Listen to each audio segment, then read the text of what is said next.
Avec l'agglo, plus belle la vie.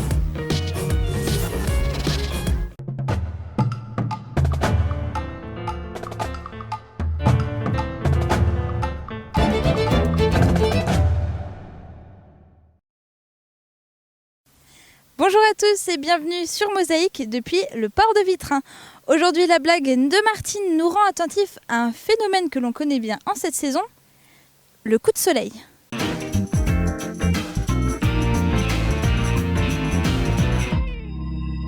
Martin, du hast mir vorher erzählt, bei dir im Urlaub, da ist etwas gruselig passiert. Wir waren in Urlaub, da ist uns etwas passiert am Tag. Gell? Mein Mann ist in der Bullenhitze am Mittag eingeschlafen. Der hat ein gutes Soleil gekriegt, der war rot, vom Bauch auf den Beinen. Aus dem Klick hat er den Kopf in der Schädel gehabt, gell? Aber Susanne ist durch mit dem Gang in die Urgence, gell? Der war so verbrennt. Dann sagt der Doktor, oh je, da muss man gut inschmieren mit Biafin, 3-mal mit dem Tag eine Pille holen für die Inflammation. Aber gute Frau, jede 4 Stunden gehen noch ein Viagra-Pille. Viagra-Pille? Ich schon gesagt, ein Viagra-Pille. Susanne, hörst du mal? Das braucht er doch nicht, ne? Nee, ich habe gesagt, der Butter ist kein Viagra-Pille, weil er Sonnenstich hat. Dann sagt der Doktor, doch, dann quält sie wenigstens das Lindor nicht auf den Beinen. Près de 4% des accidents du quotidien ont pour origine le bricolage. Assurance accident de la vie, la sécurité par tous les temps. Bonjour à tous, demain la Moselle renoue avec des conditions bien estivales. Le soleil brille généreusement en journée, à peine contrarié par quelques nuages de beau temps. Le thermomètre poursuit sa progression et la chaleur gagne même les hauteurs et le plateau l'après-midi. Les minimales de 8 à 14 degrés, les maximales de 25 à 28 degrés. Demain vendredi 21 août, nous fêterons les Christophe. Le soleil nous accompagnera de 6h30 à 20h33. Excellente journée sur Mosaïque.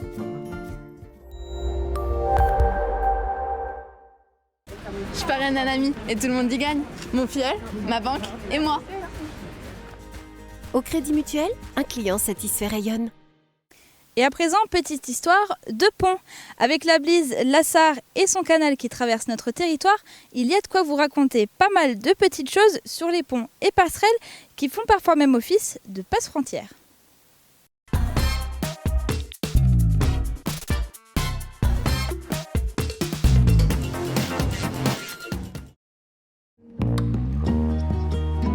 Mis en service en 1866, le canal de la Sarre était dès sa construction un petit bijou de technologie.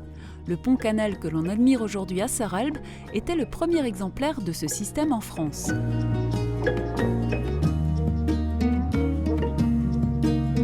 Ce pont entièrement en tôle de fer est long de 45 mètres et repose sur 2 piles d'1,50 m d'épaisseur chacune. Pour le découvrir, il n'y a pas 36 solutions, à pied, à vélo ou en bateau.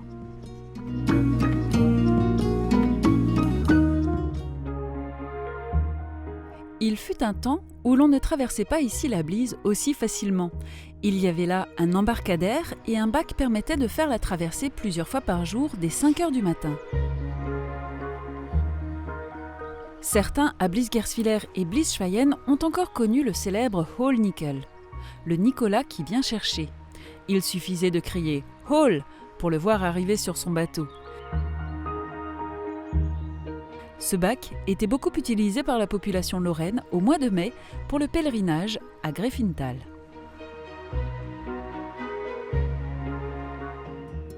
Très peu de gens s'en souviennent encore, mais en 1913, une passerelle fut construite dans le verger à l'arrière du 10 rue des Jardins à Blies-et-Bersin.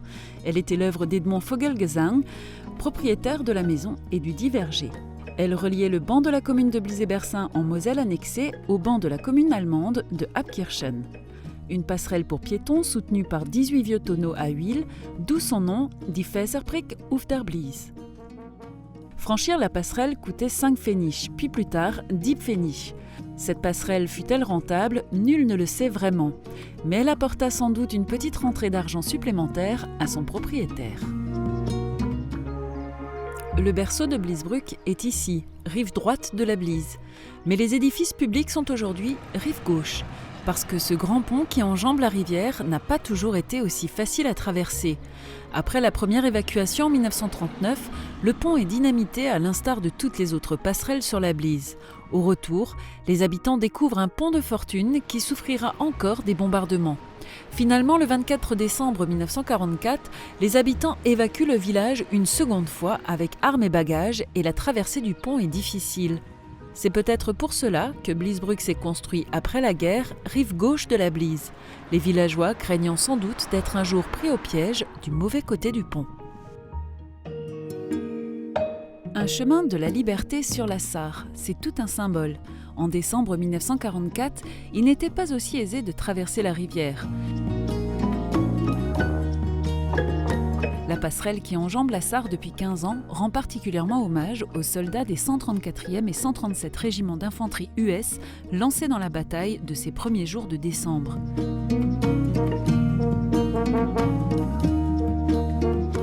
Il aura fallu 5 jours de combat acharnés, du 5 au 10 décembre, pour libérer la ville et obtenir la reddition de l'occupant.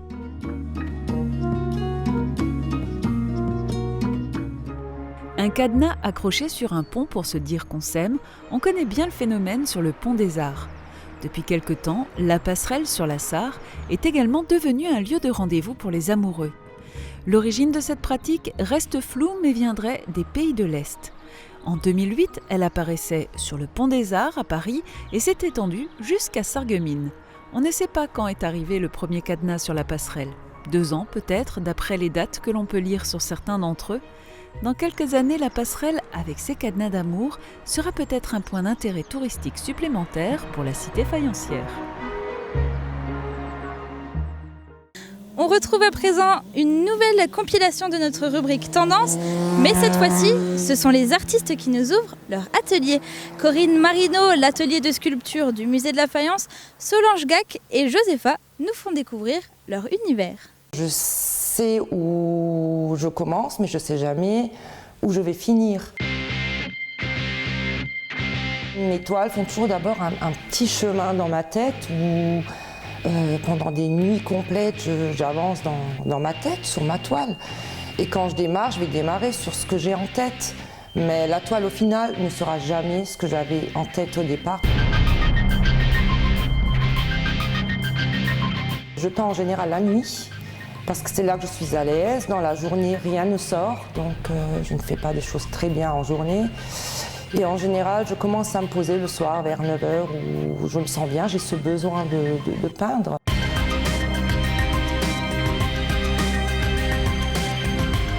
Il me faut bien 2 heures pour être à l'aise, mais je ressens au bout de ces 2 heures, c'est là que tout sort, quoi, que j'arrive à tout mettre sur toile.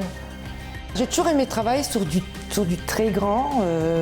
Depuis toujours, je ne me sens pas très à l'aise avec une petite toile parce que je ne sais pas ce que je dois mettre dessus. Il faut que mes gestes sortent. Et donc, pour que ça sorte, il me faut une grande toile. Il faut vraiment que je me sente à l'aise devant ma toile. Plus c'est grand et plus je m'y sens bien. Parce que je sais qu'il y a plus à expérimenter, il y a plus à mettre. Et en même temps, c'est un défi parce qu'il faut couvrir une grande toile par rapport à une petite. Donc, c'est toujours un défi en plus, quoi. Ça m'a donné plus le goût de l'observation, de ce qui m'entoure.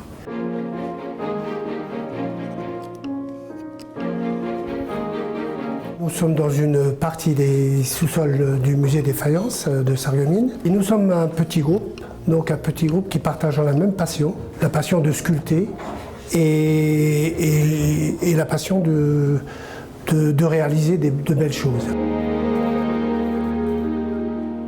Ici, nous travaillons différentes essences. Nous avons du tilleul, du hêtre, du chêne. C'est le sculpteur qui choisit son bois par rapport au sujet choisi. Au départ, on a un projet, mais il se peut que pendant la démarche, il y ait un accident dû au bois ou alors un dérapage. Et la pièce qui était prévue au début est complètement changée. Alors ici, nous avons une pièce que vous connaissez bien, qui a été réalisée par Denis. Et elle m'a plu, cette pièce. Alors moi, je m'en suis inspiré. Et alors, j'ai choisi du tilleul pour la travailler. Alors au départ, il y a pas mal d'observations, c'est-à-dire comment est la pièce, puisque là, vous avez un volume qui est important, en 3D presque.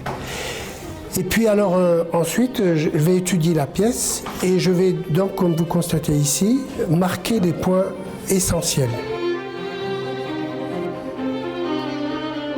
L'atelier est ouvert tous les mardis et tous les jeudis, à raison d'un rythme de 4 heures, c'est-à-dire de 14h à 18h. Et nous accueillons les gens qui sont intéressés.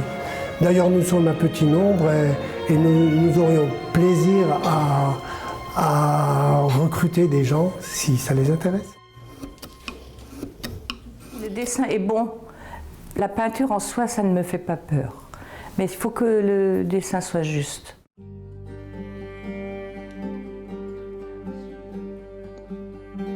En autodidacte, j'ai commencé par la technique du pastel. J'ai travaillé 10 ans sur le pastel. Et puis, j'ai connu des personnes qui peignent à l'extérieur. Alors, je me suis mise à la peinture à l'huile. Je me suis acheté beaucoup de livres. Et ça m'a beaucoup aidée, mais c'est qu'en travaillant tous les jours qu'on s'améliore.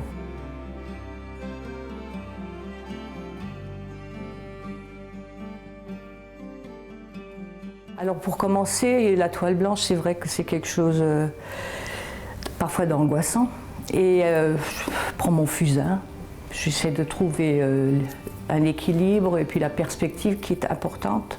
Mon tableau, je n'ai pas besoin de beaucoup le dessiner. Il va avancer avec les couleurs. Une fois que le dessin au fusain est fait, alors après, on démarre par le ciel. Alors là, quand le ciel est fait, c'est les arbres, c'est le chemin, c'est peut-être une église. Tout s'enchaîne. Je ne suis pas accrochée seulement à une impression. Parfois, je m'essaye à quelque chose quelque chose qui me passe par la tête. Et puis je fais des essais. Et après, je reviens de nouveau à la nature.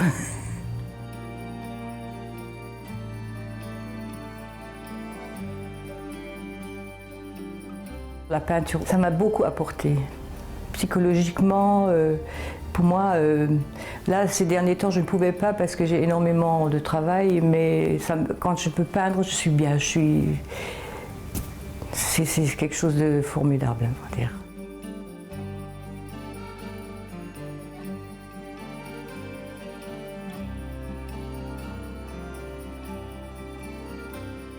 Il n'y a rien, il y a le vide, et dans ce vide, il y a tout.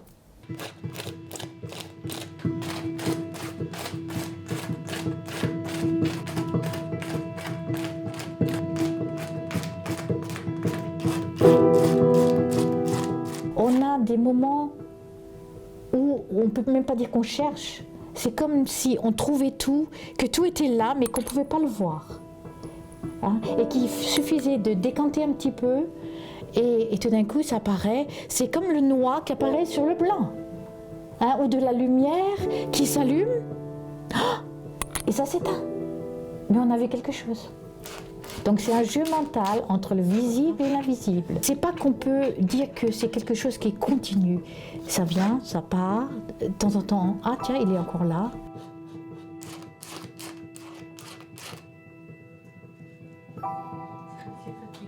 La peinture, pour moi, c'est du jeu JEU. Hein. Donc, je m'amuse constamment entre moi et la peinture. Vous voyez? Et puis, tout d'un coup, émerge quelque chose. Je suis là, waouh, qu'est-ce que j'ai fait? Et c'est super. Et donc, je vais l'exploiter avec des couleurs que je définis au départ. Soit je fais travailler ça. Et puis après, je fais des mélanges. Et puis, ça va sécher. Je vais le regarder un bon moment. Et après, je vais voir où est le défaut. Donc, je vais continuer jusqu'à ce qu'à un moment donné, le tableau, on pourrait dire, je ne peux plus aller plus loin. Il explose. Hein.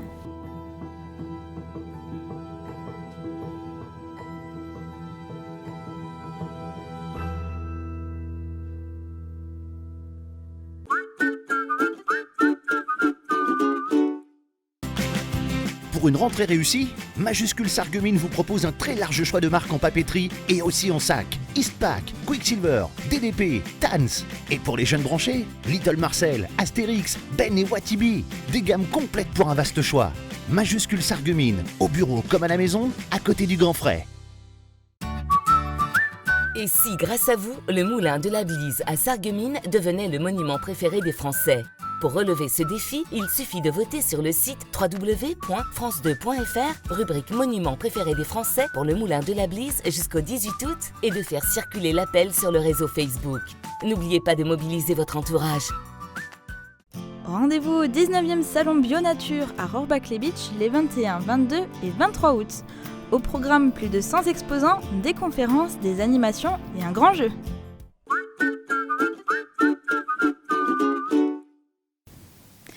L'histoire se situe dans les Vosges, une usine ferme, et c'est le début de la crise des subprimes. Un contexte économique et social qui va donner une couleur inquiétante aux personnages de ce roman noir. Aux Animaux la guerre a obtenu le prix Ekman-Chatrian 2014. Nicolas Mathieu signe là un premier roman qui séduit le monde littéraire et les amateurs du genre. Il nous donne sa vision du roman, c'est tout de suite dans Entre les lignes.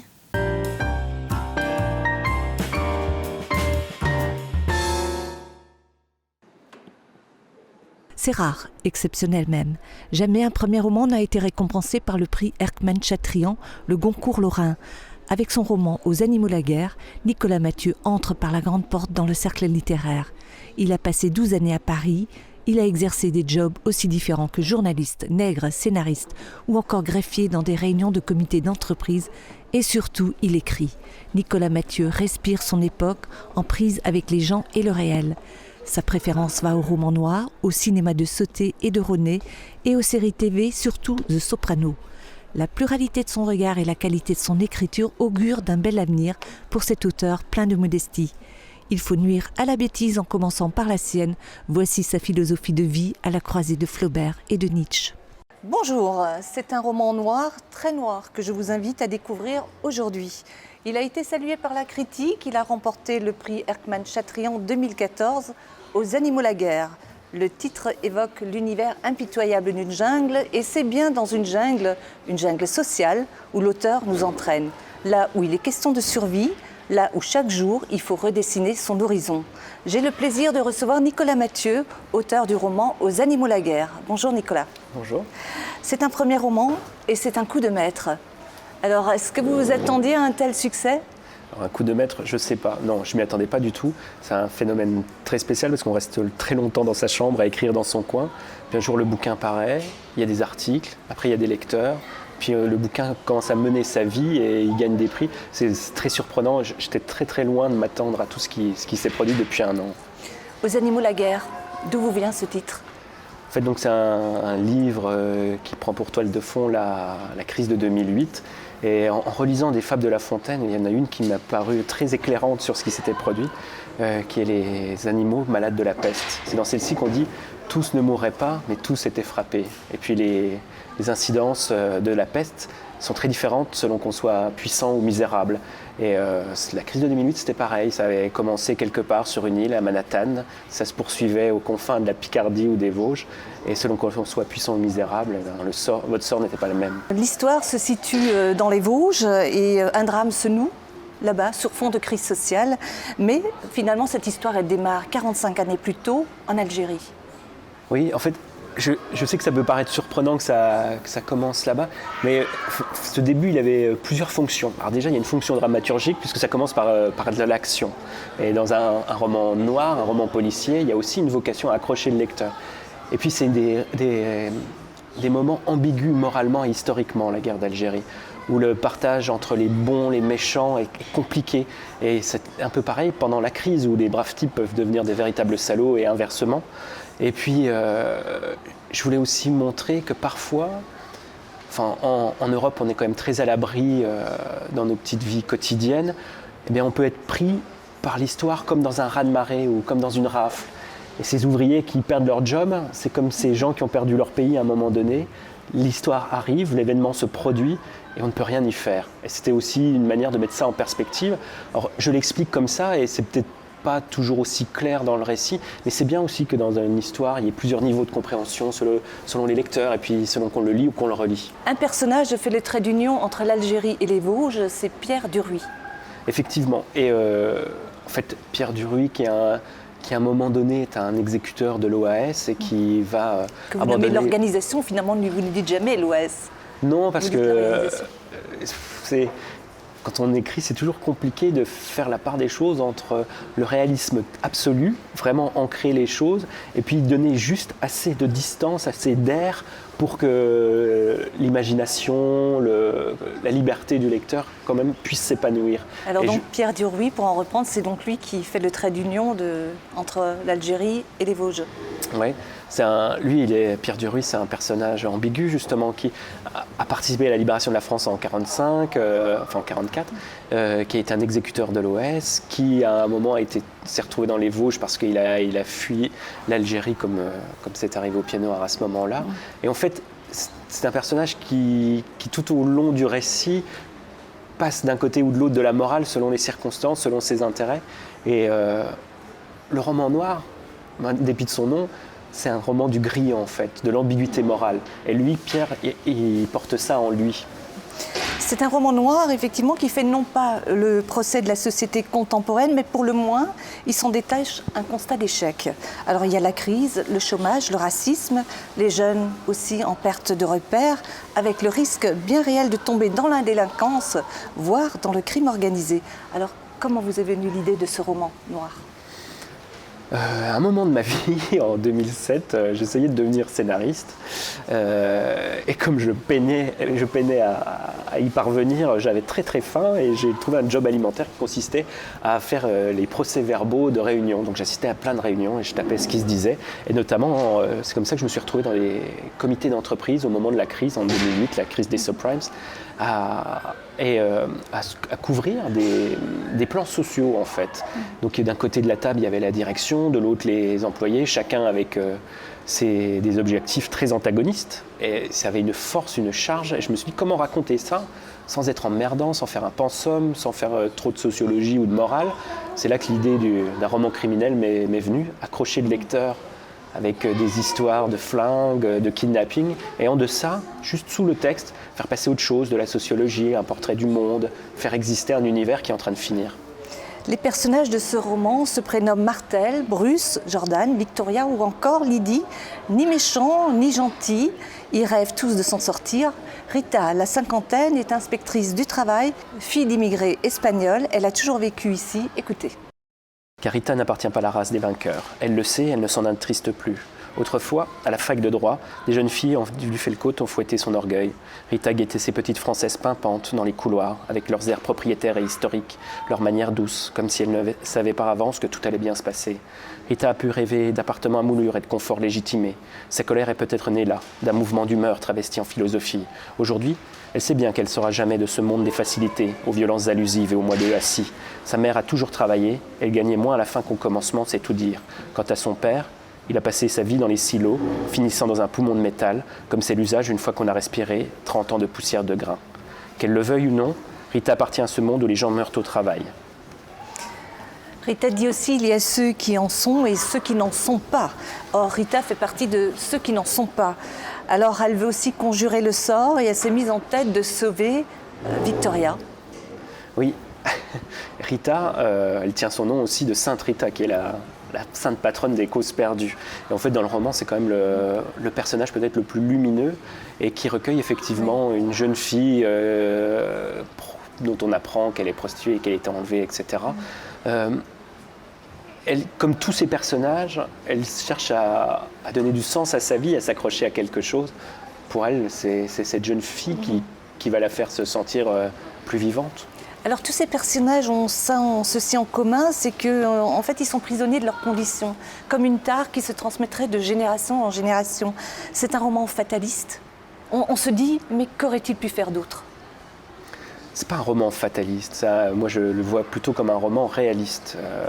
C'est-à-dire, il y a quelqu'un qui a dit de ce bouquin qu'il faisait de la sociologie avec un flingue. Et en sociologie, ce qu'on peut dire, c'est qu'on est conditionné et qu'on a une toute petite chance de devenir libre. mais encore faut-il connaître les conditions de son aliénation, de son conditionnement. Et donc dans ce livre, on voit la trame des intérêts, des habitus sociologiques, des contraintes socio-économiques, on voit tout ça, comment ça pressure des personnages. Mais il n'est pas fataliste parce qu'il y a peut-être une porte de sortie à un horizon. En tout cas, c'est pour ça que le mort aux dents, ils continuent tous à se battre. Alors c'est un roman noir, certes, mais c'est aussi un roman gigogne. Je m'explique. Alors on a l'impression que chaque personnage a une vie en soi, mais qu'on ne connaît pas complètement. Alors on dévoile une partie de leur vie, il y en a une autre qui est cachée, on a envie d'en savoir plus en fait, sur tous les personnages. En fait, il y a un point de vue qui est habituel chez les romanciers, qui est d'avoir un point de vue olympien sur l'histoire qu'ils racontent. Ils sont de très haut et ils regardent ce qui se passe en bas et ils racontent tout. On a un sentiment de maîtrise et de connaissance et d'omniscience totale. Moi, j'ai essayé de raconter cette histoire un peu comme on vit nos vies, c'est-à-dire qu'il y a plein de hors-champs. Il y a plein de choses des gens, quand on les quitte, qu'on ne sait pas qui se passe chez eux, derrière leurs portes, ou des gens qu'on a aimés, dont on s'est séparés, qui continuent à vivre leur vie ailleurs, ou des bribes de passé qui remontent à la surface, mais on ne connaît pas les racines. En fait, le monde, il fonctionne comme un iceberg, on n'en a jamais que la pointe. Et moi, je raconte, voilà ce qu'il y a à la pointe, et c'est au lecteur de produire avec son imaginaire, avec tout ce qu'il veut, sa pensée, tout ce qui est en dessous, tout ce qui fourmille et qui existe et qui compose la totalité du monde. Parce que ce que j'aime aussi dans votre roman, c'est qu'il n'y a ni gentils ni méchants, et même les méchants sont attachants à un moment. Et en fait, c'est vrai qu'ils sont tous très attachants. Il y a un film de Renoir qui s'appelle La règle du jeu. Et dans ce film, Renoir, qui joue un rôle, dit ce qui est terrible dans la vie, c'est que tout le monde a ses raisons. Et moi, c'est ce que je voulais faire dans ce bouquin. S'il y a bien un truc que la littérature ne doit pas faire, parce que c'est ni un flic, ni un juge d'instruction, ni un procureur, c'est juger. Toute la journée, dans les médias, dans notre vie quotidienne, on nous incite à produire du jugement. C'est bien, c'est mal. Le roman, il doit nous donner l'occasion de se mettre à la place des gens, de comprendre quels sont leurs mobiles, leurs motivations. C'est cette intelligence-là qu'on doit transmettre, l'empathie. Et donc, ils ont effectivement tous leurs raisons. Absolument. Et puis, il y a aussi cette idée que tout le monde peut basculer. Finalement, tout le monde peut se retrouver dans un des personnages, à un moment ou à un autre. En 2007-2008, quand j'ai assisté dans les boîtes à des plans sociaux, des fermetures, j'ai vu vraiment des braves types qui étaient prêts à tout. Il y a eu des séquestrations, des gens qui voulaient faire sauter leur usine avec des bonbonnes de gaz, etc. Et plus largement, c'est un grand thème du roman noir et simnonien, on pourrait dire. Chez Simon, tous les personnages font ça, c'est des braves types qui à un moment basculent. Et fondamentalement, moi, je crois aussi qu'on est tous comme ça. Et c'est une leçon de relativisme pour chacun d'entre nous, avant de jeter la pierre à qui que ce soit. Dans ces conditions, qu'est-ce qu'on aurait fait ?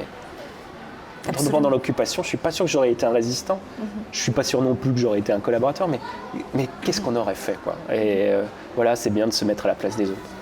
Votre livre est écrit comme un film, c'est comme un scénario. Est-ce que vous avez déjà envisagé éventuellement d'en faire un film ? Alors, effectivement, tout ce que j'ai pu apprendre de la dramaturgie pour le cinéma ou les séries m'a été fort utile pour ce bouquin. Et notamment, dans sa construction, il fonctionne un peu comme une série télé, avec des chapitres qui ont chacun leurs enjeux, leur dramaturgie propre, plus une grande arche narrative qui parcourt tout le roman. C'est exactement comme une saison de série télé. Et pour tout vous dire, les droits ont été acquis pour faire une série télé. Après, on en est vraiment au balbutiement et je ne sais pas du tout si ça ira au bout. Merci Nicolas, Mathieu, d'avoir accepté cette invitation. Je rappelle, on peut trouver votre livre Aux animaux la guerre partout. Il est édité chez Actes Sud. Et donc pour tous les amateurs du genre de roman noir, bonne lecture et à très bientôt entre les lignes. Merci, au revoir.